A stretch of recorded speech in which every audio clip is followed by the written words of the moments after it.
Maya had always been proud of her work ethic. At 22, she juggled 2 jobs to support herself through college and help her grandmother with medical bills. Her morning shift at the local diner ended at 2 p.m., giving her just enough time to grab her delivery uniform and helmet before starting her afternoon route for Quick Bite Express. The delivery company wasn't glamorous, but it paid well enough, especially with tips. Maya had modified her small motorcycle with insulated delivery boxes, and her punctuality had earned her a reputation as one of the most reliable drivers in the city. Customers often requested her specifically, knowing their food would arrive hot and on time. Tuesday started like any other day. Maya had successfully completed 8 deliveries by 4 p.m., earning decent tips from satisfied customers. Her next stop was downtown, a large office building where she regularly delivered lunch to various companies. The order was substantial, 15 meals for a corporate meeting worth nearly $200. Maya carefully secured the thermal bags, double-checking that everything was properly balanced on her bike. The downtown traffic was typical for rush hour, congested but manageable. Maya navigated through the slower-moving cars with practiced ease, always maintaining safe distances and following traffic rules. She had learned early in her delivery career that aggressive riding only led to accidents and complaints. As she approached the intersection near 5th and Main, Maya noticed a group of motorcyclists gathered at the red light. Their bikes were massive, customized machines that gleamed under the afternoon sun. The riders wore leather jackets with patches, and their conversations carried over the engine noise. Maya paid little attention, focused on the traffic light and planning her route to the office building. The light turned green, and traffic began moving. Maya accelerated smoothly, staying in her lane as she prepared to make a right turn at the next block. Behind her, she could hear the roar of the larger motorcycles as they picked up speed. The sound was intimidating, but Maya had encountered similar groups before and knew to simply mind her own business. However, one of the bikers seemed determined to make an impression.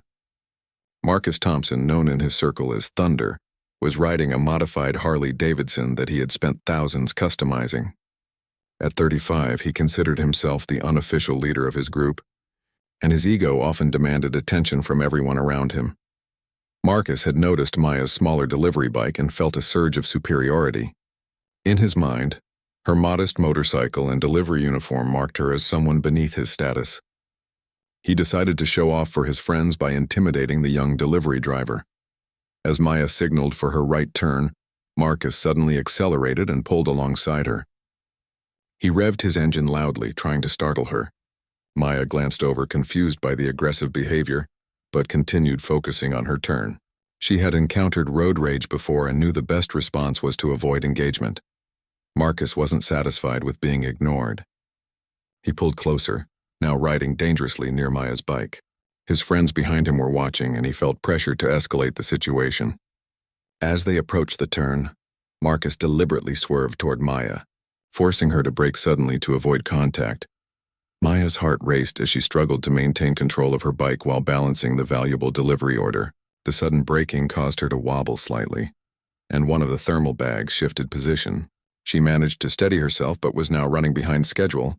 The office building was visible ahead, and Maya decided to ignore the aggressive biker completely.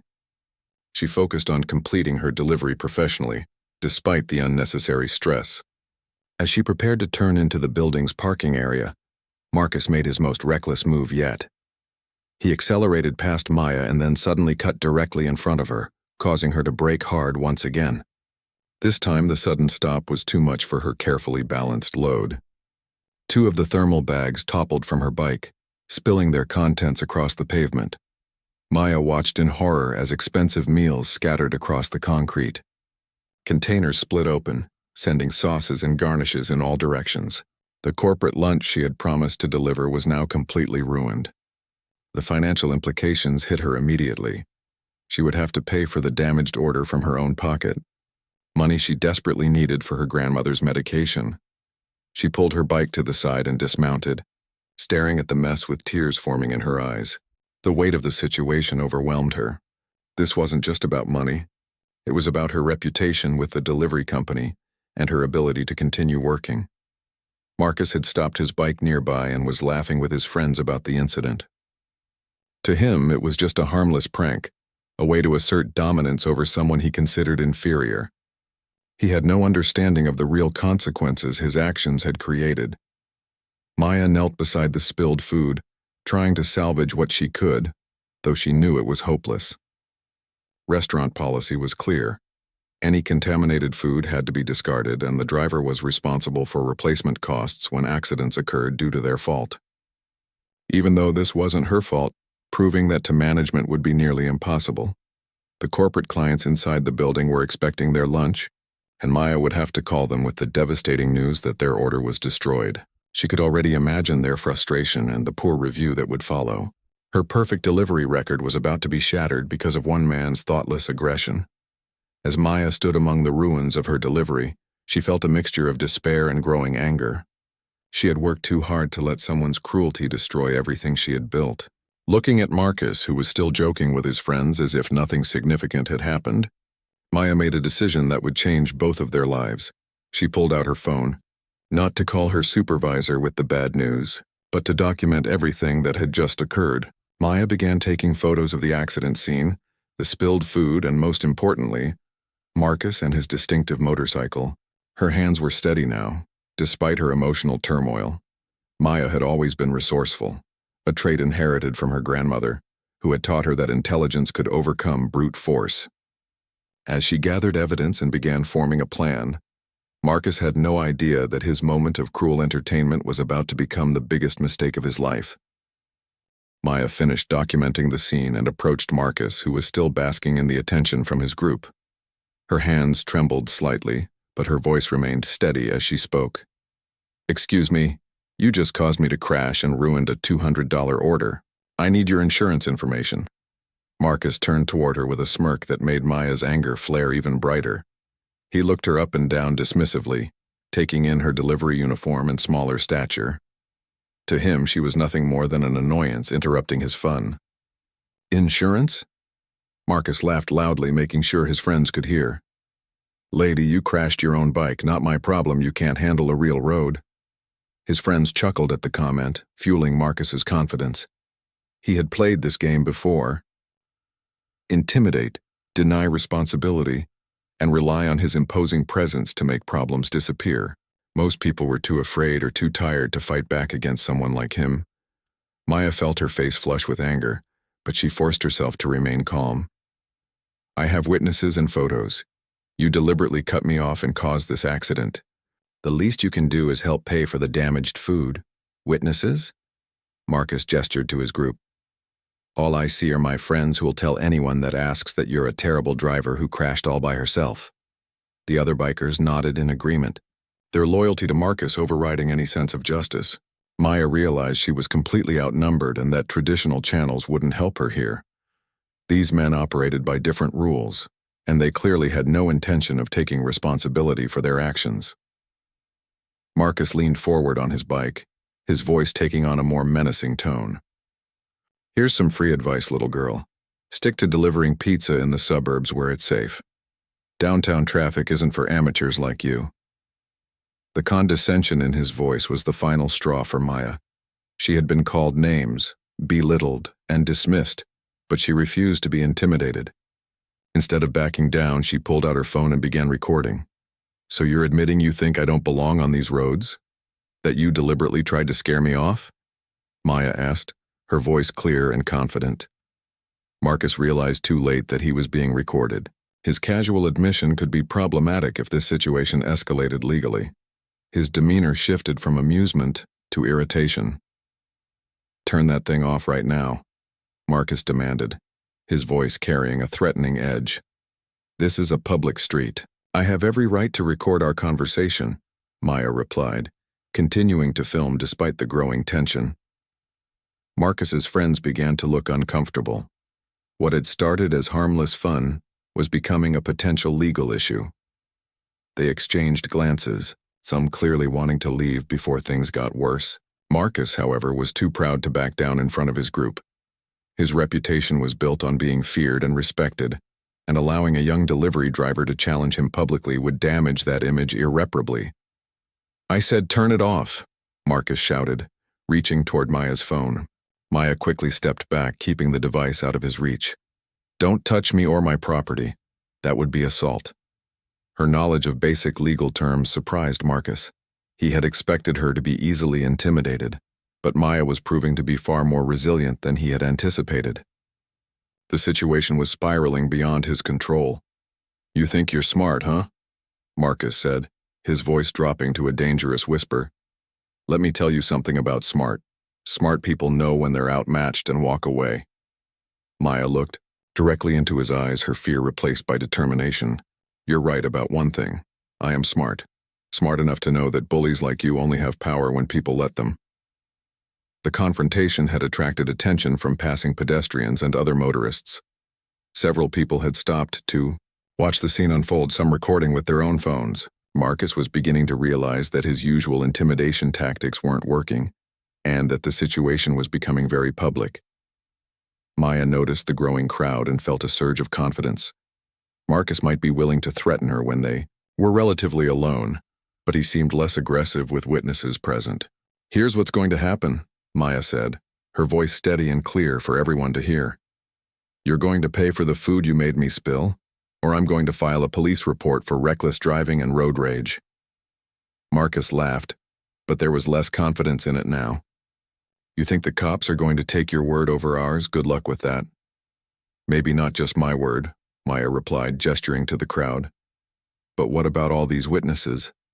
And the security cameras from that building across the street?" Marcus's eyes followed her gesture, and his expression changed when he noticed the cameras mounted on the nearby office building. He hadn't considered that their entire confrontation might be recorded from multiple angles. Maya pressed her advantage. "Those cameras probably caught everything, including how you deliberately cut me off. Traffic violations are serious offenses, especially when they cause property damage." For the first time since the incident began, Marcus looked genuinely worried. A reckless driving charge could affect his license, his job, and potentially his freedom if he had previous violations on his record. "This is ridiculous," Marcus said, but his voice lacked its earlier conviction. "It was just an accident." "No," Maya said firmly. "An accident is when something happens unexpectedly. What you did was deliberate and malicious. There's a big difference." Marcus's friends were now clearly uncomfortable with the situation. One of them, an older man named Rick, approached Marcus and spoke quietly. "Thunder, maybe we should just pay the girl and get out of here. This is getting out of hand." Marcus shot Rick a furious look.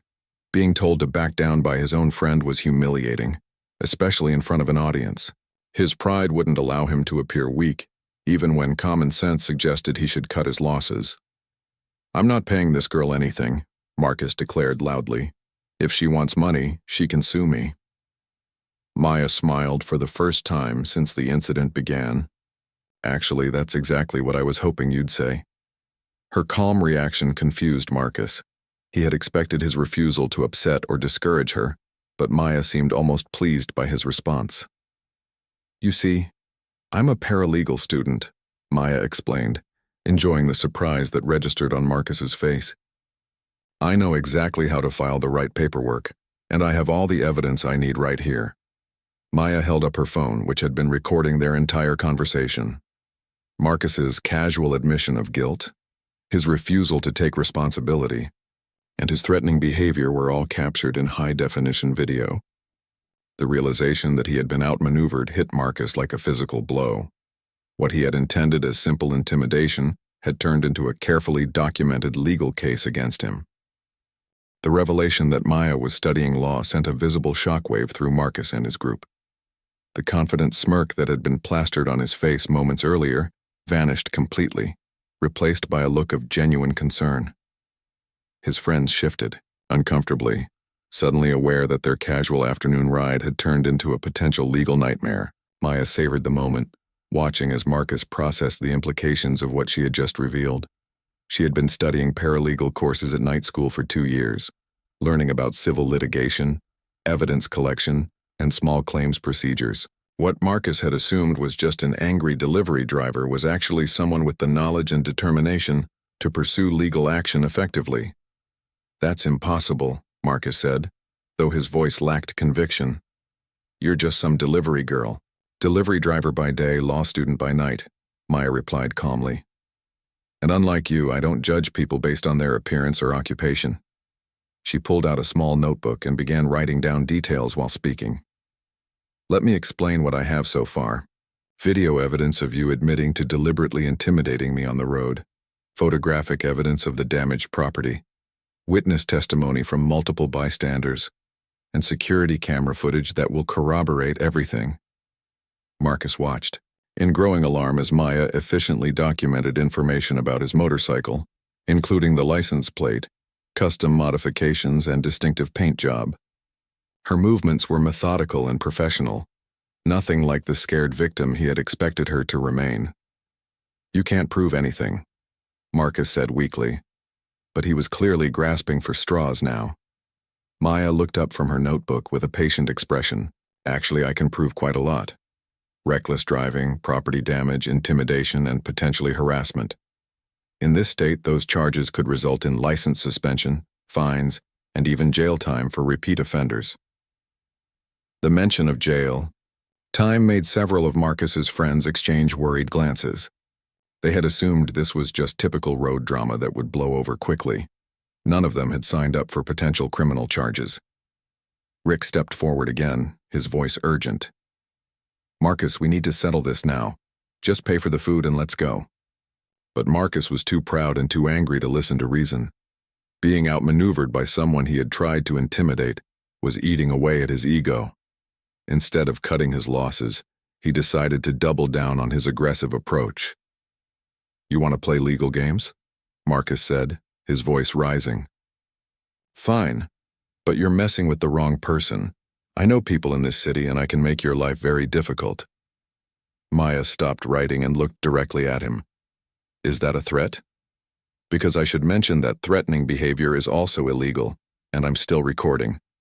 The growing crowd of onlookers had become completely silent, everyone focused on the confrontation unfolding before them. Several people had their phones out, creating multiple recordings of Marcus's increasingly erratic behavior. Marcus realized he was digging himself deeper into trouble, but his pride wouldn't let him back down.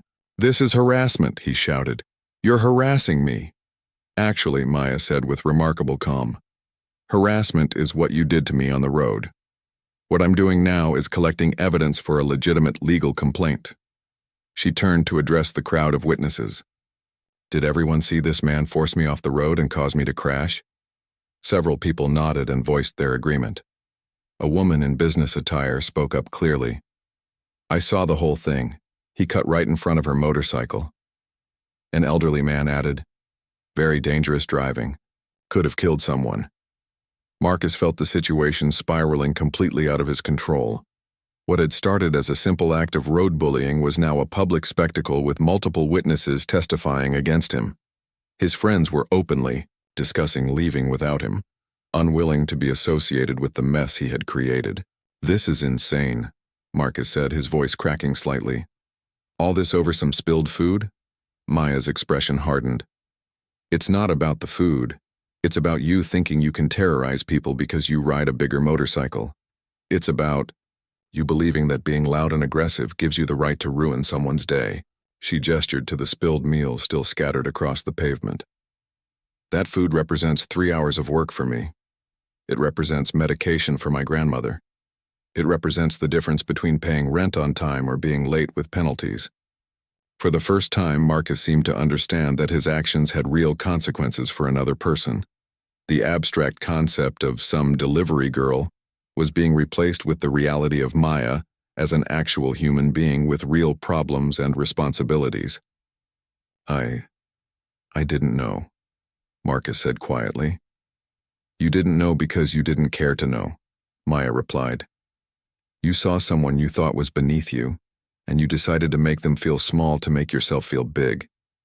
The crowd was now completely on Maya's side, and several people were openly expressing disapproval of Marcus's behavior.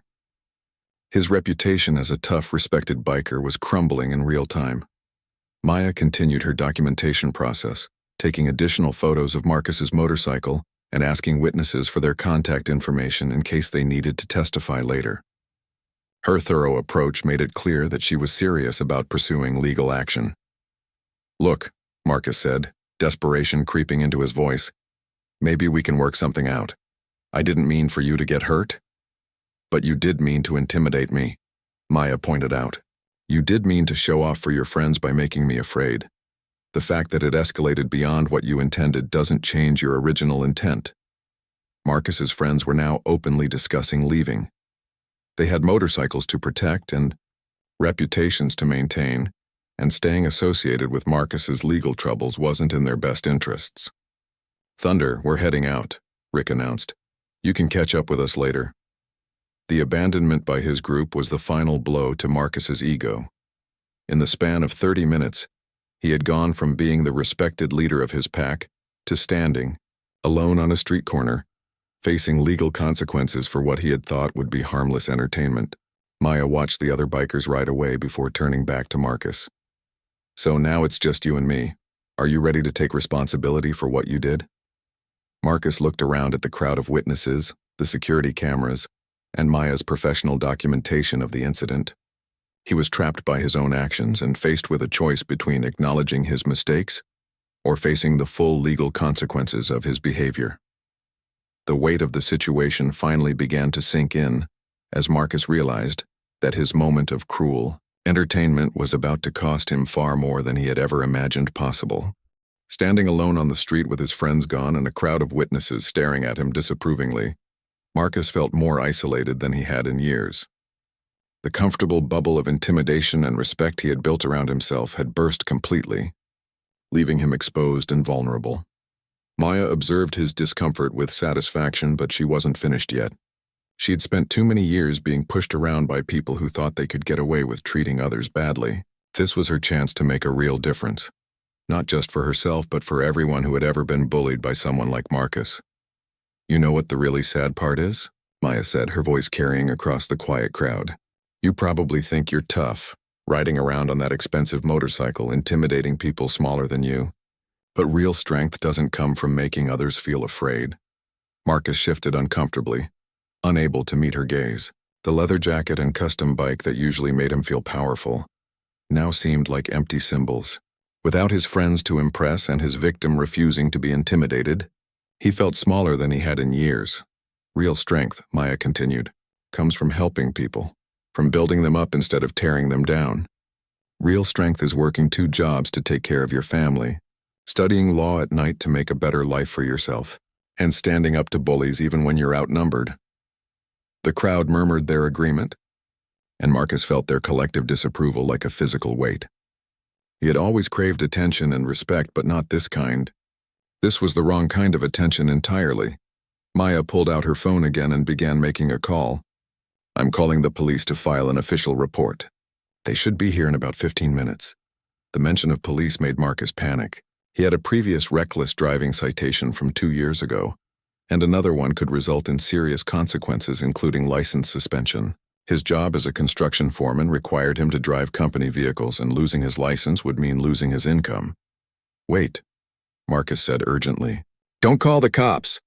We can work this out between us." Maya paused with her finger over the phone. "Oh, now you want to work things out? What changed your mind?" Marcus looked around desperately, realizing that his options were rapidly disappearing. "I'll pay for the food, all of it, and something extra for your trouble." "That's a start," Maya said, but she didn't put her phone away. "But money doesn't fix the fact that you deliberately tried to intimidate me, and could have seriously injured both of us with your reckless driving." She had him exactly where she wanted him. Desperate, isolated, and finally understanding the consequences of his actions. But Maya had learned through her legal studies that justice wasn't just about punishment. It was also about rehabilitation and prevention. "Here's what's going to happen," Maya announced loud enough for everyone to hear. "You're going to compensate me for the damaged order, which comes to $250, including my lost wages and delivery fees." Marcus nodded quickly, pulling out his wallet. He had about $300 in cash, money he had been planning to spend on motorcycle parts. "But that's not all," Maya continued. "You're also going to do 40 hours of community service, specifically helping with food delivery for elderly residents who can't leave their homes." The crowd approved of this creative solution. but Marcus looked confused. "You can't make me do community service." "You're not a judge," Maya smiled. "You're right, I'm not a judge. But I am someone with video evidence of multiple traffic violations and threatening behavior. If you don't agree to my terms, I'll file charges and let a real judge decide your punishment. And trust me, judges don't usually offer community service options for repeat offenders." The implications sank in immediately. Marcus realized that Maya was offering him a way to avoid legal consequences while still facing meaningful accountability for his actions. It was more merciful than anything a court would likely offer. 40 hours is a lot, Marcus said weakly.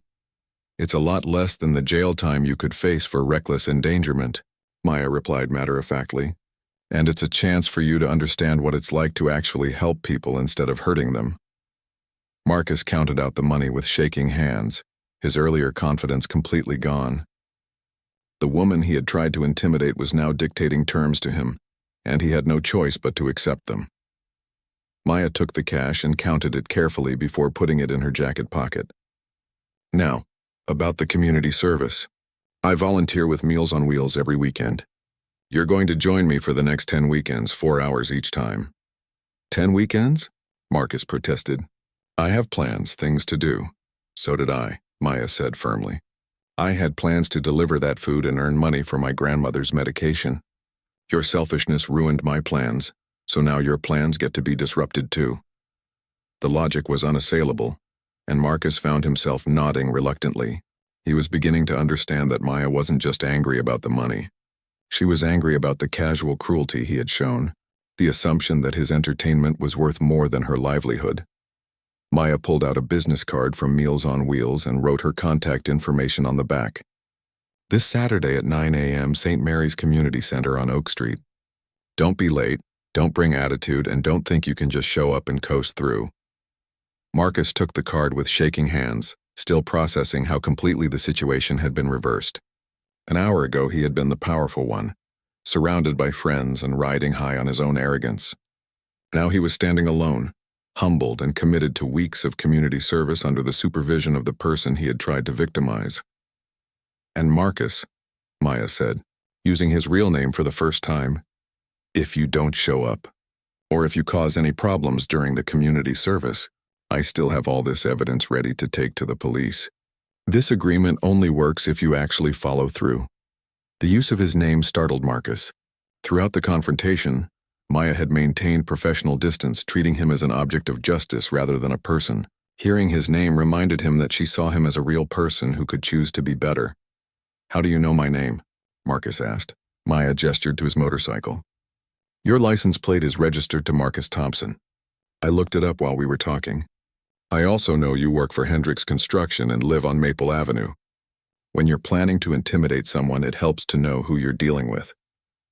The thorough research Maya had conducted in real time demonstrated just how seriously she was taking the situation. Marcus realized she had been building a complete case against him even while they were talking. Several witnesses approached Maya to offer their contact information and congratulate her on how she had handled the situation. The support from complete strangers reinforced that she had done the right thing. Marcus watched the positive interaction between Maya and the crowd, understanding for perhaps the first time how different life could be when you helped people instead of hurting them. The respect and admiration Maya was receiving was genuine, earned through her courage and principles rather than demanded through intimidation. Saturday morning arrived with a gray sky that matched Marcus's mood perfectly. He had spent the entire week replaying the incident in his mind, alternating between anger at being humiliated and a growing sense of shame about his behavior. His friends had been calling and texting, wanting to know what happened after they left, but Marcus couldn't bring himself to explain how thoroughly he had been outmaneuvered. Standing outside St. Mary's Community Center at 8:55 a.m., Marcus felt completely out of his element. He wore old jeans and a plain t-shirt, having left his leather jacket and motorcycle patches at home. Maya had been clear that this was about service, not intimidation, and he didn't want to give her any reason to escalate their agreement to legal action. Maya arrived exactly on time, parking her delivery motorcycle in the designated volunteer area. She looked professional and prepared, carrying a clipboard and wearing a Meals on Wheels volunteer shirt. Seeing Marcus waiting nervously by the entrance, She felt a mixture of satisfaction and genuine curiosity about whether he would actually follow through with their agreement. "Good. You're on time," Maya said, approaching him with a neutral expression. "I wasn't sure you'd actually show up."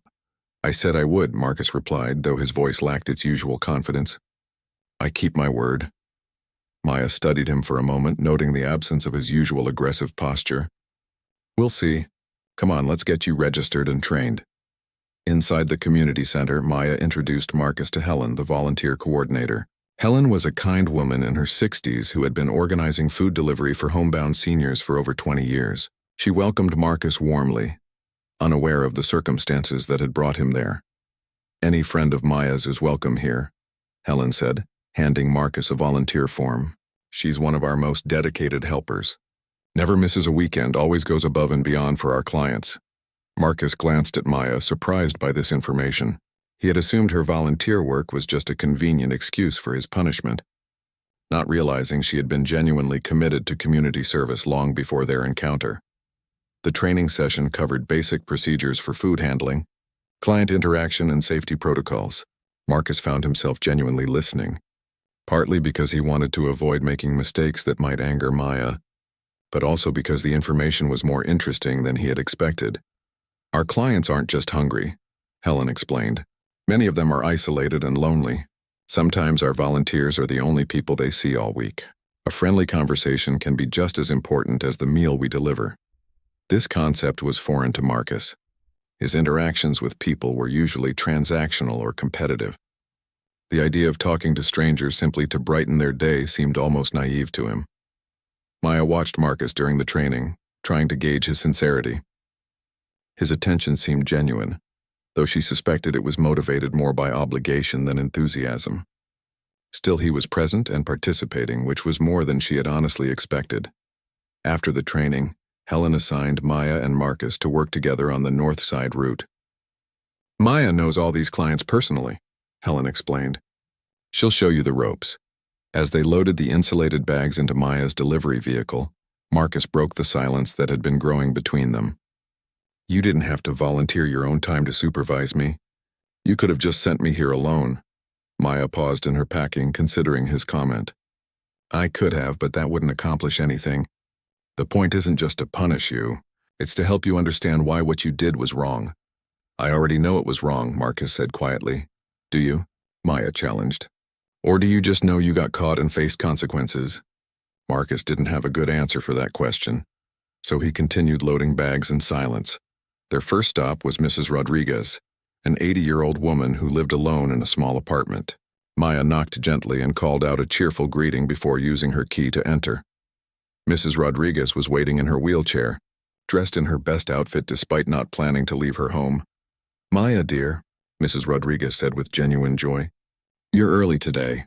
And who is this handsome young man?" Maya introduced Marcus as a new volunteer, and Mrs. Rodriguez immediately began asking him questions about his life, his family, and his interests.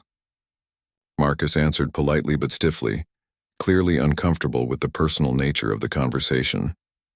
While Maya organized Mrs. Rodriguez's meals in the kitchen, the elderly woman continued chatting with Marcus. She told him about her late husband, her children who lived in other states, and her concern about the neighborhood changing around her. "You know," Mrs. Rodriguez said, "I used to be afraid of those motorcycles that go so fast through here. They sound so loud and angry, but you seem like a nice young man. Do you ride one of those machines?" Marcus felt a stab of guilt, realizing that his type of aggressive riding probably contributed to this sweet woman's fear. "Yes, ma'am, I do. But I try to be careful around neighborhoods like this." It was a small lie, but it reflected a growing awareness that his actions affected real people, with real feelings. As they left Mrs. Rodriguez's apartment, Maya noticed that Marcus seemed more thoughtful. "She's nice," he said simply. "She is," Maya agreed. "She's also completely alone except for these visits. Her children call once a month if she's lucky. This meal delivery is literally the highlight of her week." The weight of that information settled over Marcus as they walked back to the vehicle. He was beginning to understand that the community service wasn't just about his punishment. It was about connecting him to the real impact of kindness and cruelty. Their next stop was Mr. Johnson, a veteran in his 70s who had lost both legs in Vietnam. He lived in a ground-floor apartment that had been modified for wheelchair accessibility, and his personality was gruff, but ultimately kind. "Who's the new guy?" Mr. Johnson asked bluntly, looking Marcus up and down with the assessing eye of someone who had learned to judge character quickly. "This is Marcus," Maya said. "He's learning about community service," Mr. Johnson snorted. "Court ordered?" The direct question caught Marcus off guard. "Something like that," he admitted. "Good," Mr. Johnson said. "Most people need to be forced to help others before they learn how good it feels. I was the same way when I was your age." As they set up Mr. Johnson's meals, the veteran began telling stories about his military service and his transition to civilian life. Marcus found himself genuinely interested in the stories, particularly the ones about brotherhood and loyalty among soldiers. "The thing about being part of something bigger than yourself," Mr. Johnson said, "is that you start to care about people you've never met. You realize that helping someone else succeed doesn't make you weaker. It makes everyone stronger." The parallel to Marcus's motorcycle group wasn't lost on him, though he was beginning to see how his version of loyalty was actually quite shallow compared to what Mr. Johnson was describing. By the end of their shift, they had visited 12 different clients, each with their own story and circumstances. Marcus had spoken with war veterans, retired teachers, former factory workers, and immigrants who had built new lives in America. The diversity of experiences and the common thread of isolation had affected him more than he wanted to admit. As they returned to the community center, Maya broke the silence. "So what did you think?" Marcus was quiet for a long moment, processing everything he had experienced. "It wasn't what I expected," he said finally. "What did you expect?" "I don't know. Old people complaining, maybe. Demanding things. Being difficult." Marcus paused. "Not people with interesting stories who were just happy to see someone." Maya nodded, recognizing the shift in his perspective. "Most of them used to be like us, working, busy, surrounded by people. Age and circumstances changed that, but they're still the same people inside." As Marcus prepared to leave, Maya handed him a schedule for the following weekend. "Same time next Saturday. Don't be late." Marcus took the schedule but hesitated before leaving. "Maya, can I ask you something?" Why do you really do this?" "The volunteer work, I mean. It's not just because you're a good person. There's something else."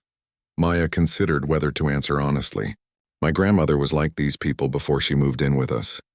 Alone, forgotten, invisible to most of the world. I know what that feels like, and I know how much a small kindness can mean." The personal revelation helped Marcus understand Maya's motivation more clearly. Her anger about the spilled food wasn't just about money. It was about the disruption of service to people who depended on her.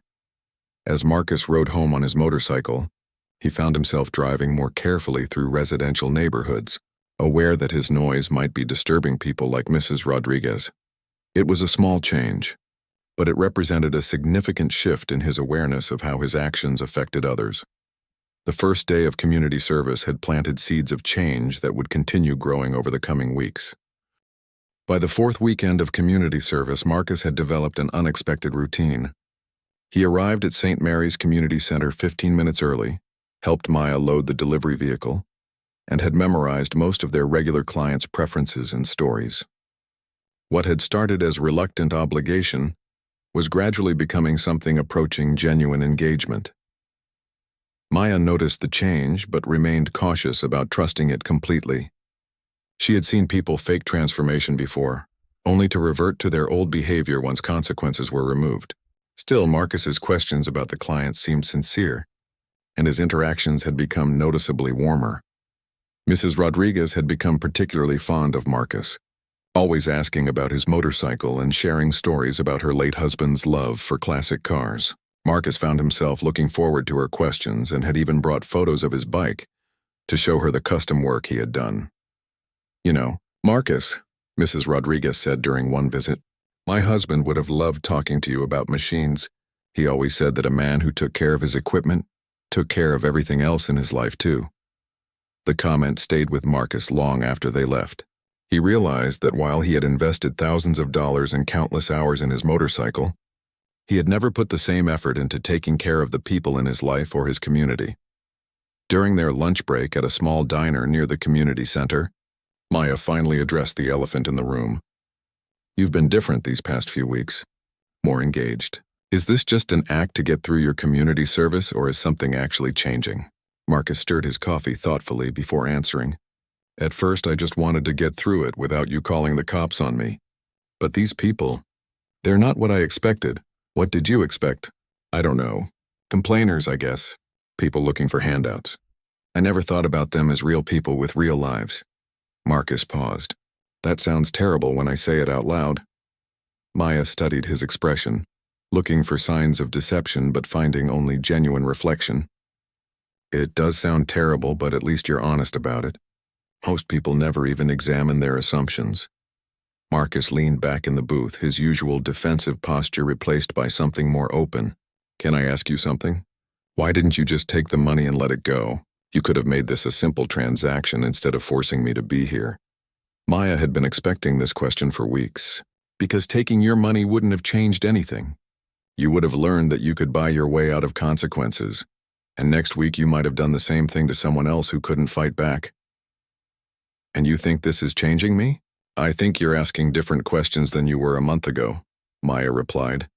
Whether that leads to real change depends on what you do with those questions. Their conversation was interrupted by a call from Helen at the community center. Mrs. Chen, one of their regular clients, had fallen and been hospitalized.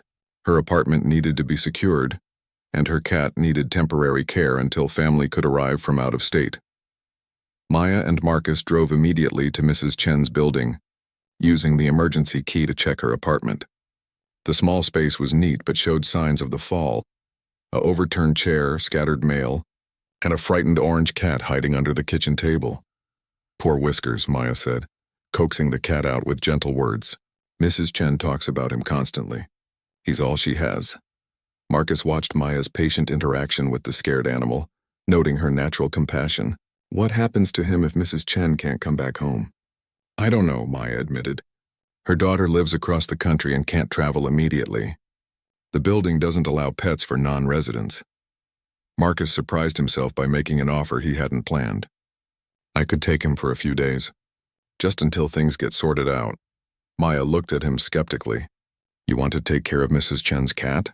I like cats, Marcus said defensively, and somebody needs to help. The offer was so unexpected and genuinely motivated that Maya found herself agreeing. They gathered Whiskers' supplies, secured Mrs. Chen's apartment, and drove to Marcus's place with the temporary feline refugee. Marcus's apartment reflected his personality: sparse, functional, and dominated by motorcycle magazines and parts. Whiskers explored cautiously while Marcus set up food and water dishes with surprising gentleness. You really do like cats, Maya observed, watching the natural way Marcus interacted with Whiskers. My ex-girlfriend had 2 cats, Marcus explained. I never admitted it to my friends, but I loved those animals. When we broke up, I missed them almost as much as I missed her. This glimpse into Marcus's private life revealed a softer side that Maya hadn't expected. The tough biker image he projected publicly was apparently quite different from who he was in private. Over the next few days, Marcus sent Maya regular updates about Whiskers, including photos of the cat sleeping on his motorcycle magazines and exploring the apartment. The texts were often accompanied by Marcus's observations about Mrs. Chen's careful notes about the cat's preferences and medical needs. She wrote down everything, Marcus texted. What time he likes to eat, which toys are his favorites, even how much he misses her when she's away. You can tell how much she loves him. When Mrs. Chen was released from the hospital 3 days later, Marcus and Maya brought Whiskers to visit her in her rehabilitation facility. The reunion was emotional, with Mrs. Chen crying tears of gratitude as she held her beloved pet. You two are angels, Mrs. Chen said, switching between English and Mandarin in her excitement. Whiskers is my family. Without him, I have nothing. Marcus felt a tightness in his throat that he hadn't experienced in years. The genuine love between Mrs. Chen and her cat, and her gratitude for their help, affected him deeply. After leaving the facility, Maya and Marcus sat in the parking lot, both processing the emotional impact of the visit. She called us angels, Marcus said quietly. No one's ever called me anything like that before. How does it feel? Maya asked. Strange. Good strange, but strange? Marcus was quiet for a moment. I've been thinking about something Mr. Johnson said a few weeks ago. About being part of something bigger than yourself. Maya waited for him to continue. I thought I had that with my motorcycle group, but it wasn't the same thing. That was about looking tough and feeling superior to other people. This is about actually helping people who need help. The transformation Maya was witnessing seemed genuine, but she remained cautious. So what are you planning to do with that realization? Marcus looked directly at her for the first time in weeks. I want to keep volunteering after my community service is done. Not because I have to, but because I want to. Maya felt a mixture of surprise and skepticism. That's a big change from the person who cut me off in traffic. I know it is, Marcus acknowledged. And I know you don't have any reason to trust me, but I want to prove that this is real. As they drove back toward town, Maya found herself reconsidering her initial assessment of Marcus. The angry, aggressive man she had encountered 6 weeks ago was still there. But underneath that surface was someone capable of genuine growth and compassion. The question now was whether this change would survive outside the structured environment of community service. When Marcus had to choose between his old patterns and his new understanding, the answer to that question would come sooner than either of them expected, as forces from Marcus's past were about to collide with his newfound sense of purpose. The confrontation came on a Thursday evening as Marcus was leaving Mrs. Rodriguez's apartment building after delivering groceries he had purchased with his own money. She had mentioned during Saturday's meal delivery that she was running low on essentials, and Marcus had impulsively offered to help during his free time. Rick and 2 other members of Marcus's old motorcycle group were waiting by their bikes in the parking lot, engines idling ominously. They had been looking for Marcus for weeks, concerned about his mysterious absences from their regular rides and increasingly frustrated by his evasive answers about where he had been spending his weekends. Well, Rick called out as Marcus emerged from the building carrying empty grocery bags. Thunder's been playing delivery boy. That explains a lot. Marcus felt his old defensive instincts rising but forced himself to remain calm. The past 2 months had taught him that aggression usually made situations worse, not better. Hey guys, Marcus said evenly. What brings you to this neighborhood? What brings us here? Rick laughed harshly. We've been trying to track down our missing member. You've been avoiding us for weeks, not returning calls, missing rides. We thought maybe you'd been arrested or something. The other bikers, Tony and Jake, flanked Rick with crossed arms and hostile expressions. Marcus recognized the intimidation tactic. It was the same one they had used countless times against other people, including Maya. I've been busy with some personal stuff, Marcus said, not wanting to reveal the details of his community service or transformation. Personal stuff? Tony sneered. Like playing nursemaid to old people? We saw you through the window, Marcus. You were helping some old lady with her groceries like you're her grandson or something. The mockery in Tony's voice triggered something protective in Marcus. Mrs. Rodriguez wasn't just some old lady. She was a woman who had fled her home country with nothing, built a life in America, raised 5 children while working 2 jobs, and now spent her final years alone because her family was scattered across the country. She deserved respect, not ridicule. Her name is Mrs. Rodriguez, Marcus said firmly, and she's a better person than any of us. The unexpected defense of a stranger shocked Rick and the others. The Marcus they knew would never have stood up for someone weak or vulnerable. He would have joined in the mockery to maintain his position in the group. What the hell happened to you? Rick demanded. You used to be Thunder, the guy who didn't take crap from anyone. Now you're some kind of social worker? Marcus realized he was at a crossroads. He could apologize, make excuses, and try to slip back into his old role in the group. Or he could stand up for the person he was becoming, even if it meant losing the only social circle he had known for years. Maybe I grew up, Marcus replied quietly. The response enraged Rick, who had built his own identity around being the group's voice of reason and Marcus's closest ally.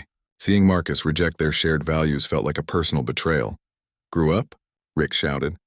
You call this growing up? Running errands for people who can't take care of themselves? This is pathetic, Marcus. You're pathetic. At that moment, Maya arrived for her evening check on Mrs. Rodriguez, part of an expanded service program she had developed to provide additional support for their most isolated clients. She immediately recognized the aggressive posture of the bikers confronting Marcus and understood that he was in trouble. Maya parked her delivery bike and approached the group cautiously. assessing the situation. She could see the tension in Marcus's posture and the hostile body language of the other men. "Marcus?" Maya called out, making her presence known. "Is everything okay?" Rick turned toward Maya with recognition dawning in his eyes. "Well, I'll be damned. It's the little delivery girl who caused all this trouble." The threat in Rick's voice was unmistakable, and Marcus stepped protectively between Maya and his former friends. The gesture surprised everyone, including Marcus himself. "Leave her alone," Marcus said, his voice carrying a warning edge that his old friends recognized. "Leave her alone?" Rick laughed incredulously. "She's the reason you've been acting so weird." "What did she do? Threaten to sue you or something?" Maya decided to speak for herself rather than hide behind Marcus. "Actually, Marcus has been volunteering to help elderly residents who can't leave their homes. He's been doing it every weekend for 2 months." The revelation that Marcus's absence from the group was due to volunteer work, not legal trouble or romantic entanglement, shocked Rick and the others into momentary silence. "Volunteering?" Tony said the word like it tasted bad. "Thunder, tell me this is a joke." Marcus looked at his former friends and realized how small their world really was. Their excitement came from intimidating others, their bonding came from shared aggression, and their loyalty was conditional on conformity to group thinking. "It's not a joke," Marcus said clearly. "And my name isn't Thunder. It's Marcus. I've been helping people instead of hurting them. And it's the best thing I've done in years." The declaration was a complete rejection of everything the group stood for, and Rick's face flushed with anger and humiliation. "You ungrateful piece of garbage," Rick snarled, taking a step toward Marcus. "We took you in when you had nothing. We made you somebody, and this is how you repay us?" Maya watched the confrontation escalate and realized that Marcus was about to lose everything he had built with his old life in order to defend his new values. She also recognized that this was ultimately his choice to make. Marcus stood his ground as Rick advanced, but his posture wasn't aggressive. It was defensive, protective. "I appreciate what you guys meant to me, but I've learned that being somebody doesn't require making other people feel like nobody." The philosophical response only enraged Rick further. "You think you're better than us now? Because you deliver food to old people?" "No," Marcus said honestly. "I think I'm trying to be better than I was." "There's a difference." Rick grabbed Marcus by the shirt, his patience finally exhausted. "Well, let me remind you who you really are." What happened next would have been unthinkable 2 months earlier. Instead of responding with violence, Marcus gently but firmly removed Rick's hands from his shirt. "I know who I am," Marcus said calmly. "The question is whether you know who you are." The non-violent response deflated Rick's aggression more effectively than any counterattack could have. He had expected a fight, something he understood and could handle. Marcus's calm dignity left him without a clear next move. Maya watched the entire confrontation with growing admiration for how Marcus was handling the situation.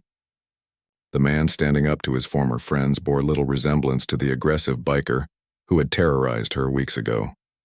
Tony and Jake exchanged uncertain glances, clearly uncomfortable with the escalating confrontation and unsure whether they wanted to be involved in whatever Rick was planning.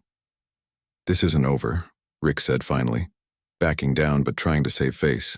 "You can play house with your delivery girl and your old people, but don't come running back to us when you realize what you've thrown away." The 3 bikers mounted their motorcycles and rode away with unnecessarily loud engine noise, leaving Marcus and Maya standing alone in the parking lot. Marcus watched them leave with a mixture of sadness and relief. He had just severed ties with the only social group he had belonged to for 5 years, but he felt more like himself than he had in ages. "Are you okay?" Maya asked, concerned about the emotional impact of losing his friends. Marcus considered the question seriously. "Actually, I think I am. For the first time in a long time, I think I'm exactly where I'm supposed to be." Maya studied his face, looking for signs of regret or second thoughts, but finding only quiet resolve. "What will you do now?" she asked. Marcus smiled, and Maya realized it was the first time she had seen him look genuinely happy. "I guess I'll keep being Marcus instead of Thunder. Keep helping people instead of hurting them. Keep learning what it means to be part of something bigger than myself." As they walked toward Mrs. Rodriguez's building together, Maya reflected on the extraordinary transformation she had witnessed. The angry, aggressive man who had deliberately caused her accident had become someone willing to sacrifice his old life to protect others. Marcus, Maya said as they reached the entrance. "I want you to know that what you did back there, standing up to your friends, defending Mrs. Rodriguez and me, that took real courage." Marcus paused at the door, considering her words. "You know what's funny? I used to think courage meant being the toughest guy in the room, the one everyone was afraid of.